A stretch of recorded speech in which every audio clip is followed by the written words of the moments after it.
Kalau Bapak Gubernur menaikkan sebuah keputusan atas dasar pembisik di sampingnya, lalu gara-gara itu akhirnya disalahkan oleh rakyat, yang salah siapa? Pak Gubernur atau yang membisikkan? Yang kita demon siapa? Pak Gubernur atau pembisiknya? Jadi kalau Anda salah, kita salah berbuat dosa, yang salah siapa? Setan atau kita? Setan yang kagura airona. Atau punya gubernur yang salah, ke pembisik, menyanyo ke setan yang salah. Ya. Ini adalah kisah awal manusia, ya, kisah awal manusia, kisah Nabi Adam mulai dari dalam syurga. Ya.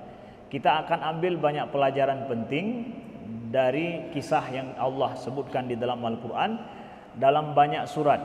Ya, bukan satu surat saja disebutkan ini kisah Nabi Adam ini, ya. Dan syaitan dan iblis itu disebutkan banyak dalam Al-Quran. Kita akan bacakan daripada tafsir Al-Munir karangan dari Profesor Dr. Wahbah Az-Zuhaili, yang beliau pernah waktu masa hidup beliau mengunjungi Aceh, ya. A'udzubillahi minasyaitonirrajim. Bismillahirrahmanirrahim. Wa ya Adamu uskun anta wa zawjukal jannah fakula min haitsu syi'tuma wa la taqraba hadhihi asy-syajarah fatakuna minadh dhalimin. Wahai Adam, tinggallah engkau, menetaplah dengan tenang, ya. Anta, engkau, wa zawjuka, dan istrimu, ya, al-jannah, di dalam syurga. Fakula min haitsu syi'tuma, dan makanlah kalian berdua di mana saja yang kalian kehendaki. Wala taqraba hadhihi syajarah fatakuna minadh dhalimin, dan janganlah engkau berdua mendekati pohon ini sehingga kalian berdua menjadi orang-orang yang zalim. Kisah ini Allah sebutkan setelah kisah Allah suruh malaikat bersama iblis untuk sujud kepada Adam sebagai penghormatan kepada Adam. Tetapi iblis tidak mau bersujud, hanya malaikat saja yang mau bersujud. Kisah ini kemudian Allah mengusir iblis dari syurga, dan iblis mengumumkan bahwa dia akan memperdaya dan akan menyesatkan anak-anak Adam. Ya, menyesatkan Adam bersama dengan anak-anaknya.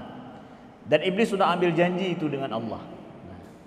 Setelah kisah ini terjadi pada ayat yang sebelumnya, sekarang kita lihat Allah firmankan kepada Nabi Adam. Ini babak kedua kisah Adam dalam syurga.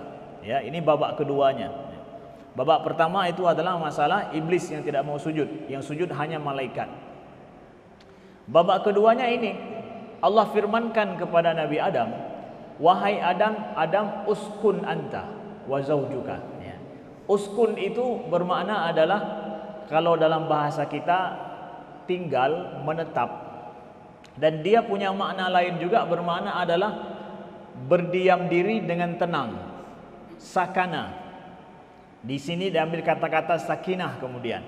Jadi uskun anta, tinggallah engkau dengan tenang, dengan nyaman, tidak merasa takut, tidak apa-apa, ya. Wa zawjuka, tinggal engkau bersama dengan istrimu. Ya, tinggal dengan tenang bersama dengan istrimu. Jadi Allah enggak katakan tinggallah engkau sendiri dengan tenang, tapi dengan istri. Jadi kalau belum punya istri merasa tidak tenang, ya memang begitu. Sendirian, jomblo lagi, ya pasti ada rasa galau yang berat. Atau mungkin tidak, sudah punya keluarga tapi udah cerai. Itu galaunya bukan main. Ya, atau artinya bahwa berpisah, baik pisah talak atau pisah mati misalkan. Kesendirian itu tidak menenangkan. Allah saja suruh Adam tinggal di surga enggak sendiri, tapi berdua. Apalagi di bumi. Mau tidak tinggal di surga tapi sendiri. Dalam surga I don't know, tapi tidak. Ya. Nabi Adamnya enggak sendirian dalam surga. Ada bersama beliau siapa? Istri beliau, pasangan hidup beliau. Di surga yang menenangkan begitu aja harus memiliki dua tinggal berdua sepasang suami istri baru merasa tenang, apalagi di bumi. Maka jangan merasa bahwa ilun hana merasa tenang, ya, susah, gusar, ya. Kalau sendiri memang begitu, di bumi lagi. Makanya yang belum nikah cepat nikah, ya. Yang sudah ditinggalkan cepat cari yang lain, ya. Jangan biarkan sendiri. Bahkan Imam Ahmad, ya, Imam Ahmad sendiri beliau bilang, Imam Ahmad bin Hanbal beliau bilang, kalau seandainya esok istriku meninggal, lusa aku akan kawin yang lain.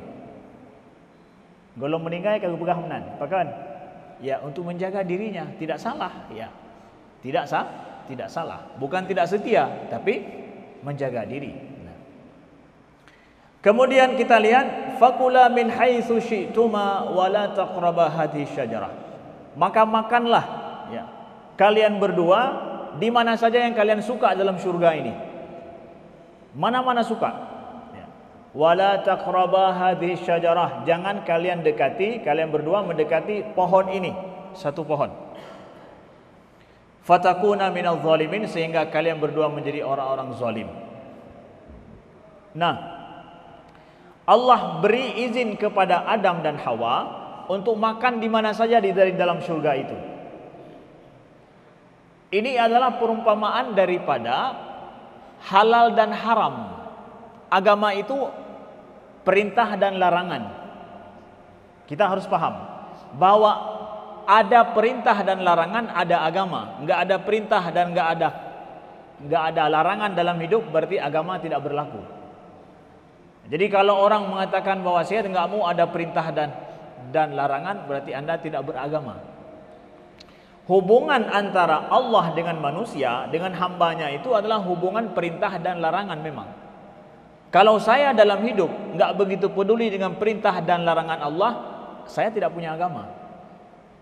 Saya tidak bertuhan. Adam saja belum turun ke bumi, itu dalam surga sudah ada perintah dan larangan. Itu adalah awal hubungan kita dengan Allah, penghambaan kita. Ada perintah dan larangan itu dalam hidup saudaraku yang dimuliakan Allah. Jadi kalau saya ingin melihat sejauh mana hubungan saya dengan Allah dalam hidup, itu adalah lihat kepada sejauh mana saya mampu melakukan perintah, sejauh mana saya mampu menjauhkan larangan. Itu dia paling inti. Itu agama.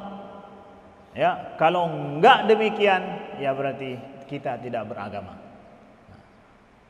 Itu di dalam surga seperti itu, saudaraku yang dimuliakan Allah, ya. Kemudian ini juga Allah katakan di mana-mana yang kalian suka. Berarti yang diperbolehkan mana lebih banyak dengan yang dilarang. Yang diperboleh luas sekali, mana-mana saja engkau akan dapatkan. Di mana saja. Dari pelosok ini bisa engkau dapatkan. Tapi yang dilarang cuma satu saja. Maka perbandingannya sangat jauh antara yang halal dengan yang haram. Dan kata para ulama tafsir, begitu pula lah di bumi ini, bahwa yang halal itu lebih banyak daripada yang haram. Yang dilarang Allah itu jauh lebih sedikit daripada yang dihalalkan Allah. Jadi kalau ada orang bilang bahwa Ustaz, jangankan yang halal, yang haram saja susah kita cari. Gimana itu? Pernah dengar orang bilang begitu? Ya, jangankan yang halal Ustaz, yang haram saja susah kita dapatkan. Nah, ini adalah orang yang hidup menyalahi kodrat Tuhan, ya. Dan ini menginjak-injak Al-Quran perkataan ini. Enggak begitu, ya. Hati-hati. Yang Allah halalkan lebih banyak, jauh lebih banyak daripada yang diharamkan Allah. Kalau Anda merasa bahwa yang diharamkan Allah sulit dicari, apalagi yang halal, itu cara hidup yang salah berarti. Sudah ada cara hidup yang salah. Seperti ada di Kairo, saya jumpa dengan orang Jepang yang baru masuk Islam, ya. Saya berdialog dengan dia tanya masalah Islam, pemahaman Islam, ya. Saya tanya kesan dia masuk Islam seperti apa, ya. Dia seorang jurnalis internasional dari Jepang, dari Yomiuri Shimbun, ya. Dia bilang bahwa saya masuk Islam sulit bagi dia. Kenapa? Semua yang saya suka itu haram di dalam Islam. Sake, makan babi. Orang Jepang minum sake itu. Sake itu adalah minuman birnya Jepang, ya. Birnya Jepang itu sudah merupakan adat istiadat mereka, itu minuman dari kampung mereka. Babi juga mereka suka makan babi daripada sapi. Saya bilang bahwa kalau engkau mendapatkan bahwa di dalam Islam banyak yang dilarang, saya katakan enggak begitu. Tapi adat kebiasaanmu lah yang mengukungmu, hanya suka yang itu-itu aja. Kalau kamu ke Indonesia, engkau akan mendapatkan kondisi lain. Orang Indonesia yang mereka suka bukan babi, mereka suka kambing, suka ini. Bagi mereka babi itu bahkan enggak pernah lihat. Ya, enggak pernah lihat mereka. Jadi tidak ada masalah. Kemudian air yang bisa kita minum lebih banyak yang bisa kita minum daripada yang enggak boleh kita minum. Ya. Itu karena adat kebiasaanmu saja yang menjadikan engkau seperti melihat Islam ini banyak melarang. Enggak, yang diperbolehkan jauh lebih banyak. Di dalam syurga sudah Allah katakan, mana-mana saja engkau akan dapatkan yang halal, jangan engkau dekati satu aja. Di sini juga kita lihat Allah mengatakan bahwa kalau sesuatu yang dilarang, la taqraba, jangan engkau dekati, bukan jangan lakukan. Ya, jangan engkau lakukan, tetapi jangan engkau mendekati. Jadi yang dilarang cuma mendekat. Kalau melakukannya boleh. La taqrabu zina. Ya, jangan mendekati zina. Ya, ini yang disuruh apa ini? Jangan mendekat, bukan jangan melakukan, begitu. Nah, ini kembali kepada apa ini? Ini pakai logika atau pakai bahasa? Mau memahami Al-Quran pakai logika atau pakai bahasa? Kalau pakai bahasa saja, enggak pakai logika, maka yang dilarang jangan mendekati, tapi langsung saja. Begitu. Ya, makanya kalau orang bilang, ini kalau bicara Al-Quran jangan pakai logika. Jadi, ya sebagaimana adanya langsung. Sebagaimana adanya, inilah dia. Allah berbicara dengan manusia dengan bahasa Arab, dan bahasa Arab itu berbicara sesuai dengan logika. Ya. Kalau sudah mendekat saja tidak boleh, apalagi melakukannya. Nah, ini pakai dalil logika kemudian. Nah, kalau enggak pakai logika, hancurlah. Ya. Nah, jadi la taqraba, beginilah dia dalam semua larangan Allah, saudaraku, di bumi ini. Begitu juga. Jadi sesuatu yang dilarang Allah, jangan pernah pikir bahwa saya coba sekali saja, setelah itu enggak. Saya hanya cari pengalaman saja, atau bahasanya ngetes iman dulu. Ada anak-anak muda kan tes iman. Ya. Kalau kamu tes iman, jauhi. Jangan mendekati, ya. Memang semua yang dilarang Allah itu disuruh jauhi, jangan mendekat. Begitu dia. Dalam surga juga seperti itu. Sehingga kata para ulama, ini adalah bentuk pengajaran terhadap Nabi Adam, perintah dan larangan Allah di dalam surga. Fatakuna minal zalimin, sehingga engkau menjadi sehingga engkau menjadi termasuk daripada orang-orang yang zalim. Nah, apa makna bahwa apabila Adam makan ini dia akan menjadi orang-orang yang zalim? Yaitu dia akan berdosa. Dia akan dengan maksiat akan terjadi sesuatu yang tidak dia kehendaki, atau sesuatu yang dimurkai oleh Allah. Maka kita mendapat murka Allah yang menzalimi diri kita sendiri. Dan Allah murka kepada kita kalau seandainya kita melakukan larangannya. Maka orang yang berbuat dosa, dia menzalimi dirinya sendiri, karena Allah nanti akan marah dan murka kepadanya. Dia akan mendapatkan imbas daripada perbuatannya. Maka dia menzalimi dirinya sendiri. Maka orang yang berbuat minum minuman keras, main judi, nauzubillah berzina, ya, nauzubillah kemudian tidak melakukan salat, ya, dan yang lain, perbuatan dosa-dosa besar yang Allah sebutkan, maka itu dia menzalimi dirinya sendiri dengan nanti murka Allah datang kepadanya. Fawaswasa lahuma syaitanu liyubdiya lahuma ma wuriya anhuma min sawatihima. Wa qala ma nahakuma rabbukuma an hadhihi syajarah illa an takuna malakaini aw takuna minal khalidin. Nah, fawaswasa lahuma syaitan. Waswas itu apa? Yuwaswis itu adalah sautul khafi al-mukarrar, yaitu syaitan itu membisikkan pikiran jahat, itu waswas. Fawaswasa lahuma syaitan. Syaitan pun membisikkan pikiran jahat kepadanya, liyubdiya lahuma, supaya nampak pada mereka apa yang tersembunyi daripada sau'atihima, daripada aurat keduanya. Sau'ah itu mayasu'u, sesuatu yang kalau nampak terlihat itu akan membuat kita sakit, membuat kita tidak nyaman, membuat kita tidak suka, membuat kita malu. Itu sau'ah. Berarti itu bermakna adalah bahasa kita aurat. Wa qala ma nahakuma rabbukuma, dan berkata syaitan, Tuhanmu berdua tidak melarang kalian daripada pohon ini kecuali supaya kalian tidak menjadi malaikat atau kalian termasuk dari orang-orang yang kekal. Nah, ini penting nih, belajar sedikit daripada ilmu setan. Ilmu setan. Allah katakan bagaimana setan ini berbuat, yuwaswis. Jadi cara syaitan memperdaya kita dari sejak Nabi Adam dulu dengan cara membisikkan. Dengan dia membisikkan pikiran yang jahat, bukan pikiran yang baik.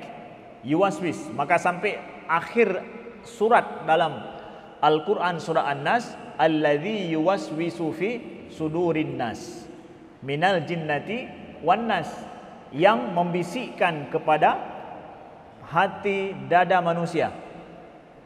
Dia pikirannya adalah, dia pekerjaannya hanya yuwaswis saja.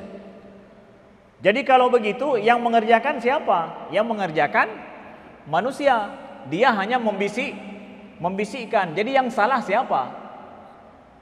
Yang membisikkan atau yang melakukan? Kalau Bapak Gubernur menaikkan sebuah keputusan atas dasar pembisik di sampingnya, lalu gara-gara itu akhirnya disalahkan oleh rakyat, yang salah siapa? Pak Gubernur atau yang membisikkan? Yang kita demon siapa? Pak Gubernur atau pembisiknya? Jadi kalau Anda salah, kita salah berbuat dosa, yang salah siapa? Setan atau kita? Setan yang kagura airona. Atau punya gubernur yang salah, ke pembisik menyanyo ke setan yang salah. Ya.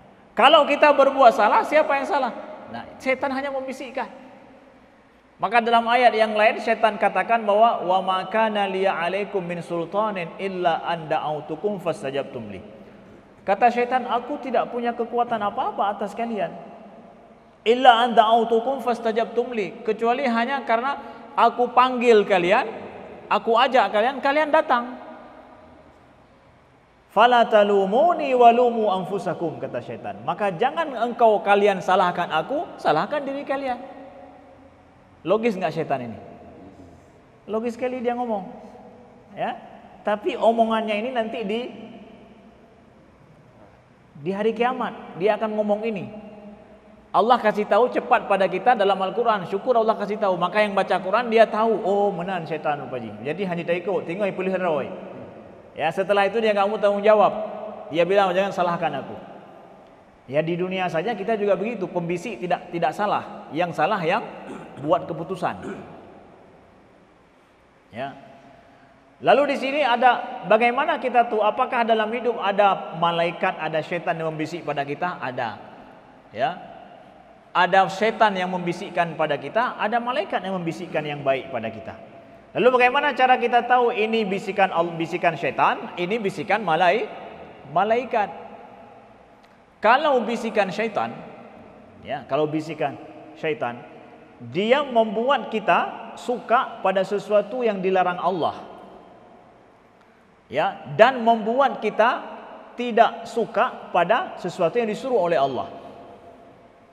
Bakai pegang hanapa hai tiga mangat cik. Ya. Padahal itu yang dilarang Allah. Dia buat kita suka yang dilarang Allah, merasa sepele, merasa biasa saja, enggak ada masalah. Itu syaitan itu. Tapi kalau malaikat membisikkan sesuatu yang walaupun kita susah, tapi itu perintah Allah, tapi kita semangat untuk melakukannya, ya. Atau membisikkan sesuatu yang kalau sesuatu yang berlarangan dengan nafsu atau berbantah dengan nafsu kita, maka itu disuruh untuk menjauhi. Itu bisikan malaikat. Saudaraku yang dimuliakan Allah. Jadi syaitan pekerjaannya hanya membisikkan saja. Jadi jangan pernah kita dalam hidup menyalahkan syaitan, tapi kita disuruh memusuhi syaitan. Salahkan diri kita karena kita tidak punya filter untuk mempertimbangkan ini bisikan syaitan atau bukan. Nauzubillah. Lalu liyubdiya lahuma ma wuriya min sawatihima. Dia bisikkan supaya Adam mau makan daripada pohon yang dilarang Allah, supaya nampak pada Adam dan Hawa itu nanti apa yang tertutup, aurat mereka yang tertutup. Nah, di sini kita dapatkan kata para ulama, jadi konsep aurat itu sudah ada dalam surga. Berarti menutup aurat, sesuatu yang harus ditutup itu sudah ada di dalam surga. Sebelum turun ke bumi itu sudah ada. Dan syaitan menginginkan kita melakukan yang dilarang Allah supaya nampak aurat kita. Apa hubungan antara maksiat pada Allah dengan aurat yang nampak? Kok syaitan mau aurat kita tampak ya? Apa hubungannya maksiat dengan aurat yang tampak? Wallahu alam. Memang ada hubungannya. Demikian. Saudaraku yang dimuliakan, ada hubungannya. Setan hubungannya dengan aurat. Dia ingin aurat kita nampak. Dia ingin kita maksiat. Itulah dia tujuannya. Lalu dia katakan, illa an takuna malakaini au takuna minal khalidin. Dia kasih alasan. Nah, ini dia. Maka setan ini pintar, belajar sedikit dari ilmu setan. Dia menyuruh Adam bukan serta-merta coba saja, enggak apa-apa. Bukan cuma sekedar begitu saja, pesak gob, bukan pesak. Tapi dia membisikkan pikiran. Nah, inilah dia. Orang kalau kena pikiran dan dia merasa betul juga, nyan kabeh katanya. Kata setan dua sebabnya, dua pikiran yang dia hembuskan. Allah enggak kasih kamu makan ini, alasannya adalah, ya, ibi alasan. Padahal itu dari mana? Alasannya apa? Supaya engkau enggak jadi malaikat dan enggak menjadi orang yang kekal. Dari mana alasan ini dia dapatkan? Siapa yang mengajarkan kepada dia? Setan hanai pesak menan, kaci ya jumai, ka coba aju, baik yo ke, kemenan, tapi ibi alasan. Hana kadepul kah hana kubi tem. Enggak tahu kamu ya, aku kasih tahu alasannya apa. Manusia kalau sudah kena alasan itu menurutnya logis cit lah. Kabeh yang ngejak kero hana payah lero ni ke. Ya, kalau sudah kena alasannya dan dia merasa alasan ini oke, masuk akal pada dia, udah manusia akan jalan sendiri itu. Enggak perlu lagi kepada dikontrol, enggak perlu lagi. Setan bisikkan dua alasan ini. Alasan ini dia katakan apa? Supaya engkau enggak jadi malaikat. Enggak jadi malaikat, iya. Malaikat itu ya, secara taat patuh pada Allah lebih daripada manusia. Kemudian jangan engkau menjadi orang kekal. Semua kita secara fitrah menginginkan hidup kekal, iya kan? Semua kita ingin kekal dan semua kita ingin lebih baik daripada diri kita. Yang saat ini kita ingin lebih daripada yang saat ini dan ingin kekal dalam hidup ini. Itu dua alasan yang sesuai dengan fitrah itu. Sangat itu makanya, ya, sangat masuk akal dan diinginkan oleh manusia. Setan pintar dia dalam mencari alasan, membuat, tapi alasan dia buat-buat itu, tapi sesuai dengan fitrah manusia. Nah, sehingga masuk kena pada Adam. Maka ini juga belajar dari ilmu setan. Kalau mengajak orang harus sesuai dengan kemampuan berpikir dia dan sesuai dengan harapan. Ini setan ini mengajak Adam memberikan sesuai harapan Adam. Maka orang yang jualan juga begitu, jualan barang, kasih tahu bahwa barang ini berguna sesuai dengan harapan orang yang mau beli. Menyahana sesuai harapannya, mati hana cara membeli barang tu. Ya, tahu dia mau apa, dia inginkan apa, kasih tahu barang ini adanya nyo. Yang do nama naino madu, ya. Yang Anda mau semua ada di sini. Syaitan mengajak Adam berbuat maksiat dengan diberikan harapan yang sesuai dengan alasan yang sesuai dengan harapan Adam. Dua alasannya ini. Tapi alasan dia buat-buat. Mana mungkin Nabi Adam berubah menjadi malaikat? Malaikat dari nur, Nabi Adam dari tanah. Memang sudah begitu. Enggak ada. Itu makanya pikiran jahat dibisikkan. Menjadi kekal enggak. Memang Allah sudah tetapkan Adam dan Hawa tidak akan kekal di dalam syurga. Karena memang awalnya diciptakan khalifah fil ard, khalifah di bumi, enggak akan di sini terus. Akan turun ke bumi dan di sana nanti akan berubah, akan terjadi regenerasi dan ada yang mati, ya begitu sampai dibangkitkan. Nah, tapi harapan kita semua ingin kekal. Siapa saja kita. Sampai hari ini kalau ditanya bahwa siapa yang mau dipanjangkan umur, semua ingin dipanjangkan umur. Siapa yang mau mati besok, enggak ada satu orang pun. Saya mau panjang umur, mau berapa tahun, pokoknya panjang umur. Enggak berani kita bilang berapa tahun kan? Kita nih, ya rencana panjang umur, ya berapa tahun? Home lah, pokoknya panjang umur mendang. Ya. Karena kita inginkan begitu semua, mau kekal kita. Ya. Harapan seperti itu, saudaraku yang dimuliakan Allah. Sudah, ini langkah pertama setan, membujuk orang, membujuk manusia sesuai dengan harapannya. Dan diberikan alasan yang sesuai. Langkah kedua setan apa? Wa qasamahuma inni lakuma laminan nasihin. Dan setan bersumpah kepada Adam dan Hawa. Inni lakuma laminan nasihin, sesungguhnya aku ini adalah merupakan orang yang ingin memberikan nasihat untukmu. Dia sumpah lagi. Wa qasamahuma, dia bersumpah lagi. Adam enggak minta apa-apa, enggak tuntut apa-apa, enggak ada hana gepegahnya je, kaim sumpah aja. Hana siapa-siapa sudah sumpah. Belum apa-apa sudah sumpah terus di situ. Kalau ada yang ngomong membujuk kita, belum apa-apa kaum sumpah, bid, kita apa kan?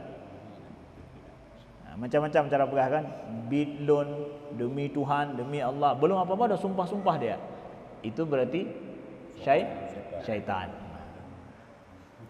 Belum ada apa-apa, belum diminta, belum diingkari, belum ini udah sumpah terus dia di depan. Dan setan mengatakan, inni lakuma laminan nasihin, aku betul-betul ingin menasihati kalian. Nasihati itu apa artinya? Nasihah itu menginginkan kebaikan bagi orang lain, itu nasihat artinya. Jadi nasihat menginginkan kebaikan bagi orang lain, itu nasihah.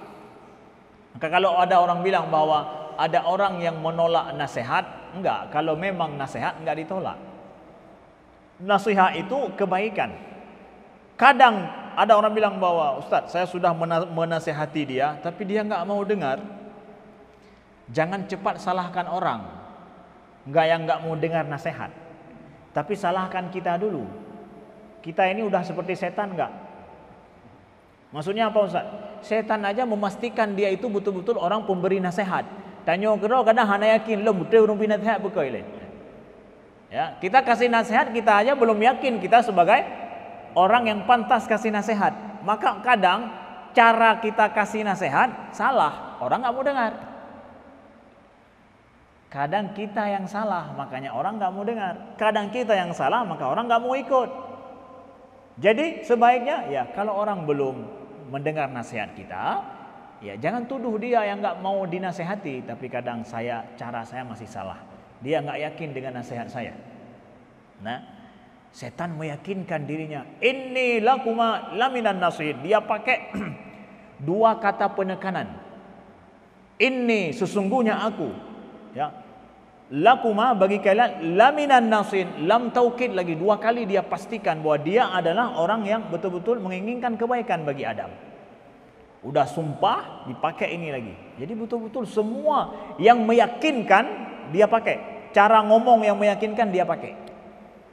Kita kasih nasihat, kita pastikan dengan sangat meyakinkan bahwa kita menginginkan kebaikan bagi dia, atau lebih penting lo pegah dengar terserah roh ke. Yang mana itu cara bina nasihat? Apa nih dengar engkau dari phone kan ke hai dengar maju. Ya, dari awal sudah dia enggak mau dengar. Kenapa? Kita enggak betul-betul yakin meyakinkan orang akan kebaikan daripada apa yang kita sampaikan. Nah, jadi belajar dari sini, kalau ingin supaya ide kita goal, kalau ingin alasan kita goal juga, pastikan kita yakini dengan baik bahwa kita menginginkan kebaikan bagi orang itu. Ini setan ajarkan kita seperti itu. Dia ajarkan Adam bahwa betul-betul dia menginginkan kebaikan, bodoh, dan dipakai semua cara untuk meyakinkan Adam. Saudaraku yang dimuliakan Allah. Ini step setan yang kedua. Tadi kasih alasan, setelah itu ada penekanan, ya, menyatakan dirinya menginginkan kebaikan. Ya. Lon kan jak mitapeng tapi demi kebaikan ron. Ya, nya urup pulau barang. Menyang pegah yang penting peng, hai boleh kok. Ya. Kalau bilang yang penting uang, yang penting laba, orang enggak mau beli. Tapi apa? Ini saya menginginkan kebaikan bagi saudara. Ya, dan cara pulau barang, nya laku insyaallah. Oh, nya dua bola langkah setan kad pakai le. Kemudian langkah yang ketiga setan, ya, fadallahuma bighurur, ya, fadallahuma bighurur. Lalu syaitan dallahuma, yaitu membujuk, bighurur, dengan segala tipu daya. Jadi syaitan setelah pakai dua langkah ini, cara ketiga lagi dia bujuk habis-habisan. Ukuran dia bujuk dengan tipu dayanya, ukuran Adam hana sempat termikir, enggak sempat berpikir. Pokoknya dia ngomong terus, dia ajak terus, dia kasih tahu terus kepada Adam. Sampai Adam rasanya hana mudume getarik nafas. Dia bujuk terus. Itu juga cara jualan yang bagus. Jangan biarkan orang yang mau kita jual barang sempat mikir. Begitu peng aja, ya. Omongkan terus, jelaskan terus sana sini, beryakin betul-betul, hana gitu me fikir, hana bukan nepres ya, belum fikir dia. Ya. Kalau sudah dibiarkan berpikir, lepas biasanya. Nah, dia udah mulai kontrol dirinya lagi. Tapi kalau dibujuk terus, menerus, diomongkan terus, dia enggak sempat mikir, itu kena. Makanya lihat kalau ada ditelepon sama orang bank. Telepon sama orang bank. Bapak, apa ini adalah nasabah yang terbaik, kemudian ada penawaran, kemudian ini adalah gini, terus dia omongkan terus. Pokoknya kita disuruh dengar aja. Dengarkan aja. Dia ngomong terus. Bagaimana Bapak? Setuju? Nah, ujungnya begitu. Ya, dia omongkan, belum setuju, dia omongkan lagi, dia ulang terus. Itu dia bujuk kita, ya. Saya bilang bahwa saya mau tanya dulu, diam dulu. Saya mau tanya. Ya. Ada dia untuk ngobrol. Tanya, berpikir, kalau begini, banyak kita ngomong, udah dia diam, akhirnya diputuskan. Hana je deh li begah abang tengok. Kalau dia begah abang aja. Penawaran seperti itu. Nah, begitu syaitan pakai ilmu ini. Langkah yang kedua, bujuk terus orangnya. Syaitan membujuk Adam begitu. Nah. Lalu apa yang terjadi? Kena Adam. 3 langkah yang jitu dipakai oleh syaitan. Jadi syaitan membujuk kita, mengajak kita enggak sekali dia. Berkali-kali dengan berbagai cara. Jangan kita pikir bahwa manusia ini melakukan kejahatan dengan bujukan atau rayuan syaitan, hanya sigaunya kena ngaju, hana. Susah syaitan juga. Susah mikir dia, ya. Banyak cara yang dia pakai. Ya. Akhirnya apa? Falamma dzaqash syajarah badat lahuma sawatuhuma. Maka ketika dzaqash syajarah, keduanya ini, ya, merasakan, belum makan ini, tapi merasakan. Beda makan dengan merasa. Dzaqa ini masih merasa saja. Seperti orang bilang makan lun kupajuh kuah belangong, tapi baru bercicep. Kalau pajuh mangatat kuah belangong dalam sepun. Ya. Kalau nak pajuh sama pinggan? Enggak, saya cicipi sikit. Oh, belum lagi, baru cicipi, ya. Tapi kalau sudah 1 piring, 2 piring, nah itu baru saya makan. Ini Nabi Adam belum 1 piring lagi. Hanya mencicipi zaqa. Keduanya mencicipi, ya. Zaqa syajara badat lahuma sawatuhuma. Nah, langsung nampak daripada aurat mereka, ya. Nampak aurat daripada keduanya. Wa tafika yakhsifani alaihima min waraqil jannah, dan mulailah Adam dan Hawa menutupi aurat mereka dengan daun-daun syurga. Nah, saudaraku yang dimuliakan Allah, ya. Bagaimana ini hubungan maksiat dengan aurat yang terbuka? Wallahu alam, kenapa begitu, ya? Sudah sunnatullah, yang berbuat maksiat kepada Allah auratnya akan terbuka. Orang yang taat kepada Allah auratnya tertutup. Orang yang agamanya bagus, imannya bagus, pasti bajunya itu lebih longgar, pasti bajunya itu lebih tebal, pasti bajunya itu lebih besar. Tapi yang kurang imannya, kurang agamanya, entah laki-laki entah perempuan, pasti minim baju yang dipakai. Kenapa demikian? Keamanan dari awal. Ada hubungan antara maksiat pada Allah, baik maksiat batin, batin atau zahir kita, itu menjadikan aurat kita nampak. Ada hubungannya demikian. Dan konsep aurat ini adalah merupakan ajaran agama yang paling pertama. Aurat. Orang yang enggak menjaga auratnya dalam hidup, ini adalah orang yang tidak peduli dengan agamanya. Maka kata Nabi, al-haya'u minal iman. Malu itu dari iman. Malu inilah yang kemudian menjadikan aurat ini betul-betul terjaga. Ada rasa malu. Malu itu daripada iman. Iman menjadikan seorang malu. Malu itu menjadikan orang menjaga aurat. Imannya kurang, malunya kurang, auratnya terbuka, begitu. Sehingga orang Melayu mengatakan aurat yang penting ditutup itu dengan apa? Kemaluan. Kemaluan. Dari kata-kata malu. Dikembalikan kepada sifat. Bukan kepada organ, bukan. Dia enggak kembali kepada organ, tapi kembali kepada sifat. Maka organnya yang terbuka, bukan organnya yang terbuka, tetapi memang perasaan sifatnya sudah tidak ada. Sifat malu tidak ada. Enggak ada malu, organnya terbuka. Bagian tubuhnya terbuka, na'udzubillah. Nah, maka cocok orang Melayu membahasakan aurat itu dengan kemaluan, dari sifat malu dia. Dan malu itu daripada iman. Malu daripada iman, saudaraku yang dimuliakan Allah. Wal haya'u minal iman. Maka ingin aurat tertutup, jaga iman kita, jaga sikap malu kita. Sehingga kata para ulama, pemikir Islam juga, bahwa sesungguhnya, ya, akhlak manusia itu sendiri juga berakar daripada al-haya, daripada malu itu, sikap malu. Kalau usud punya usud, akhlak, asal usul akhlak manusia itu dari al-haya, daripada sikap malu. Saya pergi ke rumah orang, masuk ke rumah orang, enggak berani saya tatap ke dalam, enggak berani saya tatap ke atas, enggak berani saya tatap apa yang ada di dinding yang dibuat itu. Kenapa? Rasa malu kita. Enggak berani ditawarkan apa saya ambil, enggak berani. Ya, enggak berani saya tawarkan, bahkan apalagi minta, ya, menantu rumah lakinya laki aja hai nabi kelun tabah nabi, enggak berani dia, malu. Itu kan akhlak tinggi itu. Ya kan? Tapi ketika dia datang ke rumah, kalonnya, ya, dia minta ini, dia minta itu, tanya ini beli di mana, ini dari mana, kok begini, ini enggak pas, ini yang pasnya ujung sana ditaruh, kenapa taruh di sini? Ya nama lerun. Akhlaknya enggak baik tuh. Enggak enak ada orang yang bertamu ke rumah kita modelnya seperti itu, ya.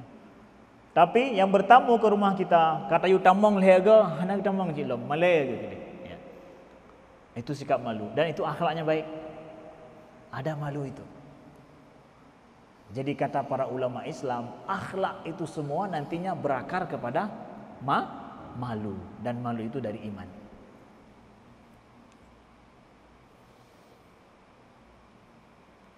Baik, selanjutnya adalah terakhir, baik panjang-panjangkan ya. Mungkin ada pertanyaan, kami terima pertanyaan kalau ada yang ingin bertanya. Wa nadahuma rabbuhuma alam anhakuma an tilkuma syajarah wa aqul lakuma inna syaitana lakuma aduwwum mubin. Lalu ketika auratnya terbuka dan Adam menutup, berarti Adam punya rasa malu kan? Begitu terbuka langsung tutup. Dengan apa? Dengan daun-daun surga. Wa nadahuma rabbuhuma, maka Tuhan mereka berdua memanggil mereka, bukankah telah aku larang kalian daripada pohon ini, dan aku katakan kepada kalian bahwa sesungguhnya syaitan itu adalah aduwwum mubin, bagi kalian musuh yang nyata. Nah, Allah ingatkan kembali Adam ketika mereka berdua silap, bahasa orang Aceh, khilaf ya. Allah panggil, Allah seru mereka, bukankah telah aku larang, dan kemudian telah aku katakan syaitan itu musuh bagi kalian. Nah, kesilapan manusia berbuat dosa itu hal yang terjadi. Tapi ingat, dosa yang mudah untuk kita taubat, dosa yang seperti ini, silap enggak disengaja. Bahasanya silap bahasa orang Aceh. Ya. Bukan karena memang di planning sedari awal. Dia cari sendiri, kenapa Allah larang ini? Payah tak coba, nyo yang getam, nyo yang dia fikir. Ya, enggak yang dilarang itu yang dituju, enggak. Bukan, tetapi apa? Khilaf begitu. Itu adalah dosa yang paling mudah Allah ampuni. Tapi dosa yang memang dengan sengaja kita inginkan, kita planning, kita ini hati-hati nih dosa seperti ini. Allah mudah untuk kita minta ampun pada dosa yang kita khilaf di situ. Ya. Dan kemudian kita cepat memperbaiki diri. Nah, begitu dia. Makanya nanti ayat yang di bawahnya, ya, Allah menerima taubat Nabi Adam dengan cepat. Kenapa? Begitu merasa bersalah, langsung balik kembali, menutupi langsung. Hanang menan kade, gejak ban sabawanya hanang terole. Payah pegang hai topnya. Tutup itu, enggak. Memang udah tutup sendiri. Merasa khilaf, cepat. Maka saudaraku yang dimuliakan Allah, apabila kita ada khilaf, ada salah, ya, kita akan berdosa, maksiat pada Allah, tapi cepat back kembali, sadar diri, itu mudah diampuni Allah. Ya, cepat sadar, minta ampun pada Allah. Ya, zalamna anfusana wa illam taghfir lana wa tarhamna lanakunanna minal khasirin. Ya Allah, kami sudah menzalimi diri kami sendiri. Kalau Engkau tidak mau mengampuni kami akan menjadi orang-orang yang merugi. Nah, ini mudah diampuni Allah. Secara dalamnya kita sudah insaf, kita juga sudah cepat memperbaiki. Itu begitulah dosa anak Adam, saudaraku yang dimuliakan Allah. Ya, ini jangan salah dipahami. Saya ingin jelaskan bahwa syaitan dia pakai langkah-langkah ini untuk apa? Untuk menipu daya Adam supaya berbuat maksiat. Tapi caranya itu begitu. Kita pakai cara dia, tapi maksud untuk yang baik dapat. Jangan sampai syaitan untuk yang jahat dia pakai cara ini, kita yang baik hana trono cara kita nyolong. Ya emang haikap lah. Ya. Kita pakai cara ini untuk kebaikan. Silakan. Bisa, saya iklankan yang baik-baik. Ya, makanya di jalan kalau iklan rokok itu enggak satu tuh. Pasti menjandring nanti peluh boh babak sebenarnya. Ya, iklan rokok misalkan, lihat ya. Ketika kasih iklan rokok itu akan kapan saja mata melihat rokok itu akan ada. Ya, gudang gula, pokoknya bantah-bawahnya gudang gula. Ya, betul, gudang gula. Oh, hana karena kamu rokok maka dia menan hana debu ya. Wajib gudang garam. Kan gudang gula ya. Wadahai gudang rokok ya. Jadi itu kalau buat tuh terus begitu dan harus nampak begitu ya. Ya. Artinya terus demi apa? Mata kita itu betul-betul bahasa iklannya eye catching ya. Eye catching itu adalah menangkap mata orang. Dia kalau bisa dia tangkap mata itu dan tidak terlepas daripada mata orang. Itu membujuk secara gambar. Dibujuk terus dan dia harus nampak setiap saat. Supaya kena itu. Makanya menanci Shopee misalnya iklannya setiap kita buka terus pokoknya dia membujuk, itu namanya ghurur dallahuma. Jadi dibujuk terus kita sehingga harus terhafal, harus teringat, terekam baik. Tapi menyasiura 3 minggu 3 tengok kalon gimana? Tidak kena kita. Sekarang untuk kebaikan pergi solat berjamaah. Orang lihat iklan solat berjamaah seperti iklan Shopee, kena enggak? Kena. Pakai itu, tapi untuk kebaikan. Tujuan akhirnya untuk kebaikan, enggak menipu, enggak. Kebaikan bisa. Maka jangan sampai jalan kebaikan kalah kita dengan syaitan. Syaitan aja pakai jalan yang jitu, ya. Kita kenapa enggak pakai? Nah, begitu maksud saya, ya. Jadi pada tujuan, bukan pada caranya, tapi pada tujuan. Jadi syaitan pakai cara yang jitu untuk kemaksiatan pada Allah, kita pakai cara yang jitu untuk kebaikan. Jadi kalau saya jual barang, jual madu Ustaz misalkan, boleh enggak? Kalau madu asli enggak ada masalah. Yang jangan madu setengah-setengah ini, kita bilang aslinya yang bahaya. Ya, udah madu katanya seperti ada orang Singli bilang begini, mau ngetes beli madu asli atau mana. Kan banyak jualan madu dulu di Selawah tu. Nyo asli madu yang asli dengku, ya dari lawang.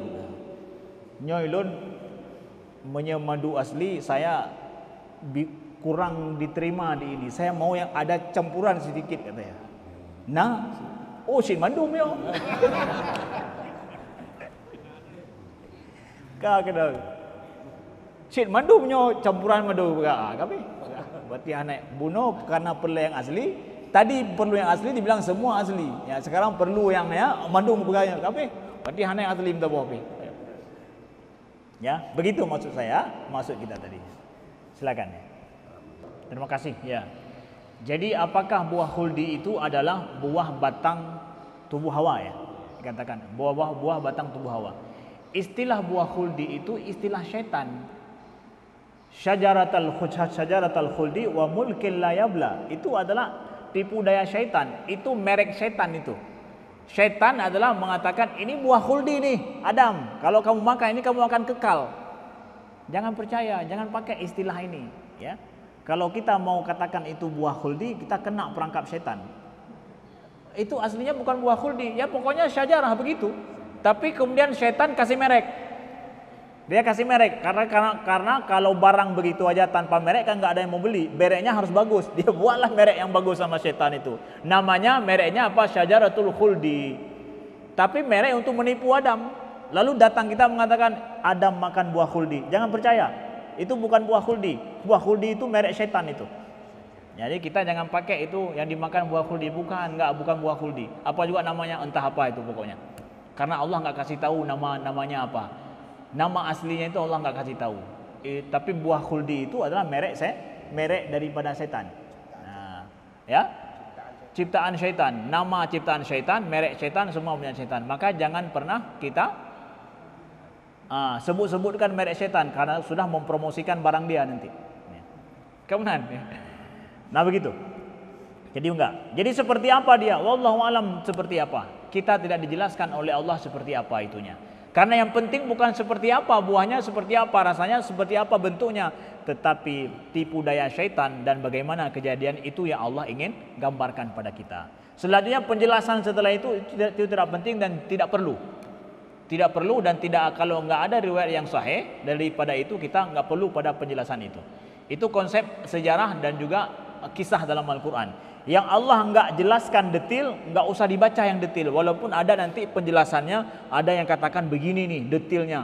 Jangan percaya itu. Ya, karena apa? Yang detail kalau bukan dari Al-Quran dan dari Sunnah Nabi enggak bisa dipakai semua itu. Kita akan menyibukkan diri detail masalah yang Quran saja enggak mendetilkan. Berarti enggak penting. Yang didetilkan oleh Al-Quran itu yang baca lebih dalam, itu berarti penting tuh. Ya, Al-Quran begitu. Konsep berkisah dalam Al-Quran. Lalu kemudian yang terakhir tadi apa? Mungkinkah, bagus pertanyaan, mungkinkah kalau setan iblis dari api kemudian nanti akan diazab dengan api, apakah api membakar api? Bisa. Kita terbuat dari apa? Dari tanah. Bisakah manusia dipukul dengan tanah? Sakit enggak dia? Cok tanah, rombak mukanya. Puang. Sakit enggak? Tanah kok diazab dengan tanah? Sakitlah. Kenapa tidak?